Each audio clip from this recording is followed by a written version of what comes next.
Ze binnen hot, de Oranje Leeuwin. Je het te passen de kans om met de voetbalvrouw te praten. En daar hebben we dan ik manmachtig gebruik van maken. Ik moest wel een aantal keer voor de camera komen of gewoon zeg maar schrijfwerk. Dus ja, op zich wel een aantal keer. Elk persmoment heb ik wel iets.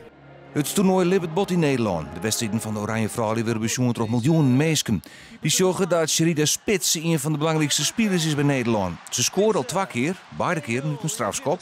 Maar dat is ze onvierder. Het is voor haar een mooi toernooi. We hebben met z'n allen een heel mooi resultaat neergezet. Als je kijkt naar de vorige wedstrijd en die poolwedstrijden ervoor, ja, dan wordt de aandacht alleen maar meer. En dat is alleen maar mooi voor ons en goed voor ons, denk ik.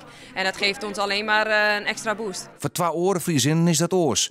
Siska Volkertsma en Loes Geurts zitten op de bank en hebben nog net een minuut spelen. Toch kennen ze lieke goed genieten van het succes. Ik ben ook gewoon oprecht heel erg blij als we gewonnen hebben en als we een goed resultaat inzetten. Dus dat wil ik graag ook vieren met de meiden die daar keihard voor gewerkt hebben. En ik denk dat wij, ja, de meiden op de bank, daar net zo hard voor werken. Alleen op een wat andere manier. En wij willen ervoor zorgen dat de meiden die moeten spelen er helemaal voor klaar voor zijn. En als wij erin moeten, dat we er zelf ook klaar voor zijn. Dus ja, op onze manier zijn we er toch ook wel deel van.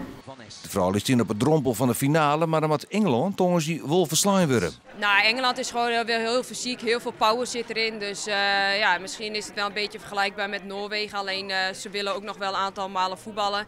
Dus ja, het wordt weer een lastige wedstrijd, maar er zijn mogelijkheden voor ons. Maar ik denk dat wij daar iets meer voetbal tegenover kunnen zetten.